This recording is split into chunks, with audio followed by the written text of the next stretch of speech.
Hi everyone, today we are talking topping up SPF and sunscreen when you already have a full face of makeup on. I always wear SPF every morning, but I've never found a way to top it up over my makeup. So when I saw that Garnier had released this over makeup UV mist, I was really intrigued. So is this going to be the answer that we've been looking for, or is it just a really bad gimmick?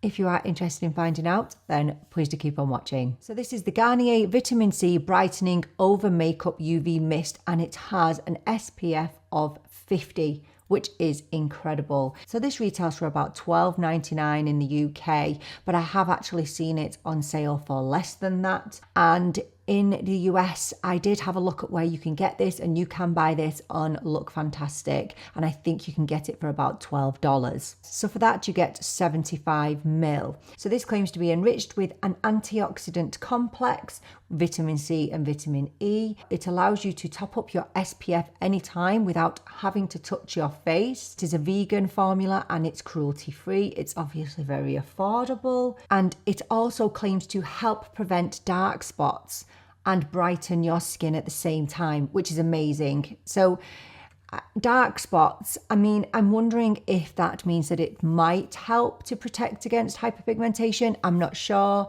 I do get hyperpigmentation as soon as I go out into the sun. That's why I don't go out in the sun. I try to keep my face out of it. So in today's video, we are going to test this out together, and I'm going to apply it all throughout today, and then we'll come back later on this evening and I will tell you how this has gone. So I did pop these ingredients into Inside Coda, which checks skincare ingredients. If you've never used that website, it's brilliant. I will link it in the description box below if you want to look for a specific product, or if you want to research just specific ingredients, it's brilliant for that. And they all seem to be really, really positive. There were some really superstar ingredients in here, such as glycerin. It identified antioxidant ingredients in here. It does state that the vitamin C is a vitamin C derivative. And the main thing that I took from this is that it is alcohol free. So this advises that you top up every 4 hours. Now, in my experience, you probably need to top up more often than that. I know some people are a little bit more stringent than others. You know, if I was topping up my body, I would be topping up every 2 hours. So I think we will go somewhere in the middle, and I will top up my face every 3 hours. So what am I looking for? I am obviously wanting to avoid this breaking down my makeup, leaving a white cast, you know, altering my makeup in a really significant way. And I just want to say one thing before we continue. If you are anti-SPF, if you don't believe in it, you don't like it, this video is obviously not for you. You don't have to wear SPF if you don't want to. Obviously, I want to use SPF because I want to protect my skin. Many people in my family have suffered with skin cancer, so I want to protect my skin. And also, I don't want any premature aging, and the sun is going to do that, okay? Sun exposure is going to do that. So anything I can do to protect my skin, I'm going to do it. I am excited about this, but I'm also a little bit skeptical as to whether this is actually going to work. So there is a specific way to apply this. It says that you should avoid the lips. So it says to close your eyes and pinch your lips together during the application. Spray evenly on the whole face at a minimum distance of 15 centimeters. In case of contact with lips, wipe off the excess product. So it says to give it a good shake. This actually says that it instantly protects from UV. It helps prevent dark spots, and it brightens and hydrates the skin. I mean, what's not to love about this? So I'm going to give my face a spray it evenly. It says from 15 centimeters away. This is going to feel so weird because I've never sprayed a sunscreen over my makeup before. So once again, this is how my makeup is looking. Okay. Right.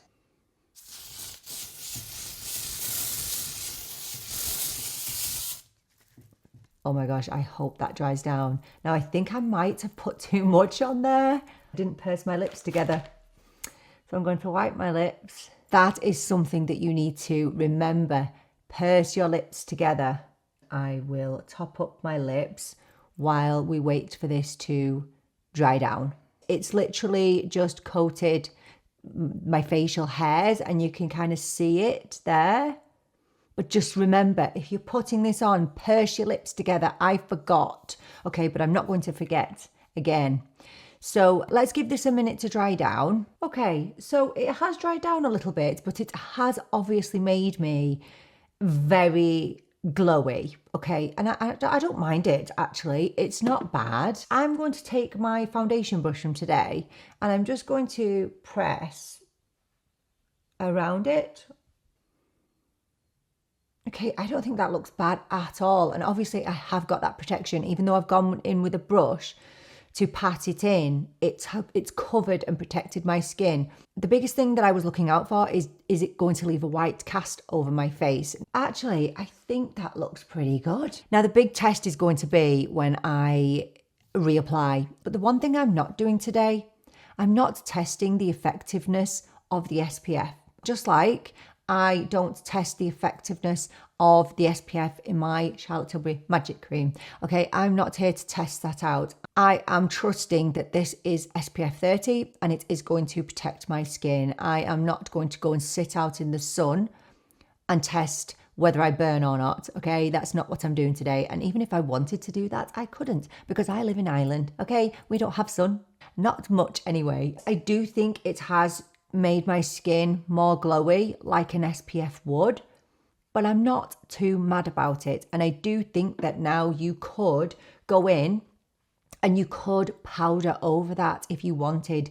You still have the protection. So yeah, I'm going to go about my day now, and I will film myself every 3 hours spraying this on, and I'll see you later on, and we'll see whether this looks good when it's layered over the face or whether it's going to be a complete disaster. So I'll see you in a little while. All right, we are back with the results of today's SPF over makeup test. And yeah, I mean, I'm looking rather shiny right now. Now, obviously, I've got lights pointing at me, so I am going to be looking a little bit shinier than normal. So I'll just insert some footage now of how my face looks in the daylight that I've just taken just a few minutes ago. I have applied this spray 4 times in total today. I have not touched my face today apart from with this spray. And I'll just show you some footage now of me applying this spray, just so that you know that I did actually do it. So it's 6 p.m. now, just after 6 p.m. So I did this in 3 hourly intervals, which according to the directions is more than what I need to do. You only need to do this every 4 hours. And you'll see there in the footage that the sun actually came out for me today. I think if you look closely at me applying this, I think obviously as it builds up over the course of the day, it does start to look a little bit shinier and shinier. And you can definitely see it when you spray it.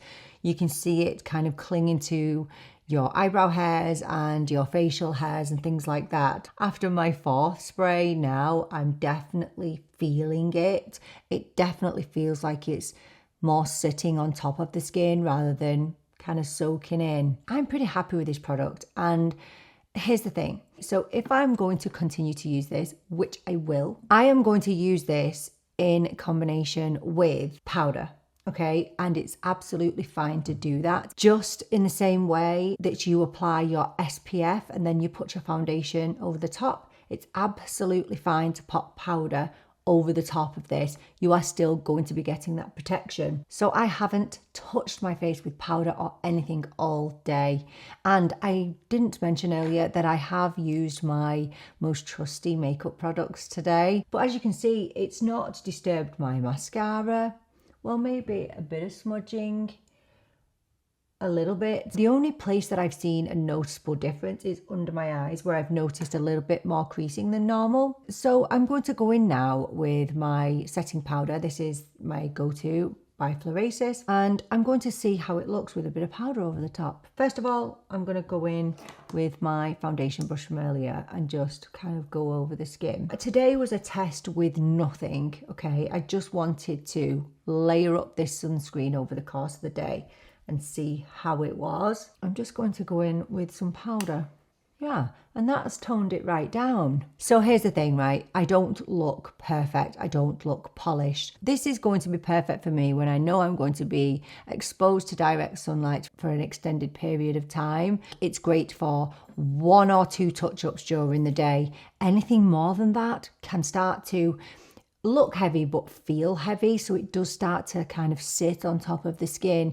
I'm not sure if you had more oily skin, how you would fare with this. I would be pretty interested to know. I mean, you can still go in with a mattifying primer, you can still go in with powder, but I'm not completely sure how you would find it. It didn't leave a complete white cast over my face like I thought it would. I did look in the mirror a few times and think, oh, I look a bit lighter than before. But I took a picture with a flash and I don't think there's much flashback, to be honest, but I don't think my makeup looks as good as what it usually would. But then again, I don't really go around taking pictures of myself with a flash. I think it's what some of us have been looking for. So, you know, topping up our makeup over the course of the day without having to rub anything into our faces. Yes, there are drawbacks. So yes, it does cling to every single hair on your face, and you do need to be careful of your own hair because there is a chance that, you know, the spray, the mist is going to get into your hair. And, you know, your makeup doesn't look as perfect. It's not the most weightless thing in the world as you apply more and more. I will say though that I didn't really notice the fragrance when I first put it on this morning, but I've really become aware of the fragrance. I feel like it's a little bit strong, and it was only as I got moving out of this room that I started to smell it. And at times in the day I've caught the smell and I've been very aware of it. All in all, I like it. I don't think it's going to be for everybody though. It's a decent product, but it's not perfect. If I was to give you one piece of advice, it's don't apply a ton. All you need is, once you've pursed your lips and closed your eyes, just one layer. That's all you need. I mean, I definitely apply too much every single time today, but you know, I'd rather go heavy with it and tell you the worst case scenario. So I'm going to be testing it now for a few days, and I will pin in the comments whether this causes me any problems with the skin. So that's on my mind now. I'm thinking, is it going to cause some breakouts because of all the layers that I've been putting on today? But yeah, I'll update you in the comments, and I will have an updates video. So I did just want to pop back on and just show you that 2 days later, I did come out with a couple of breakouts on my cheek. Now that is not abnormal for me to have breakouts on my cheek, but these just feel a little bit different. I don't know if it's related to the SPF, but I thought it was worth including just in case, and I will update as the months go on. I think it's a handy thing to have, but it's not for everybody. So do let me know what you think of this product. I'd be really interested to hear all of your thoughts. Thank you so much for joining me for this video. I so appreciate you being here with me. I'm really looking forward to seeing you in the next video. But until then, take care and bye for now.